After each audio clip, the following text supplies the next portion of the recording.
100% লোক কোরবানি করতে গিয়ে ভুলটা করে, সেটা হলো কোরবানির পশু যারা বানায় কসাই তাদেরকে পারিশ্রমিক দেওয়া হয়, ঠিক না বেঠিক?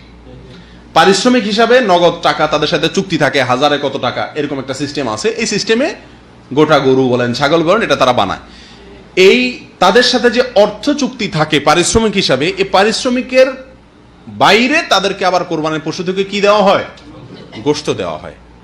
যদি তাদেরকে অন্য 10 জনের মতো দেওয়া হয় তাহলে তাতে কোনো আপত্তি নেই, কিন্তু তারা যেহেতু গরু বানাইছে সেই হিসাবে তাদেরকে অন্য 10 জনকে হয়তো আধা কেজি 1 পোয়া করে আপনি দিচ্ছেন, সাধারণ যাদেরকে দান করছেন, কিন্তু এদেরকে 2, 4, 5 কেজি দিচ্ছেন। কেন? তারা কষ্ট করছে, পরিশ্রম করছে তারা, এই জন্য তাদেরকে দিচ্ছেন। তাহলে পারিশ্রমিক হলো।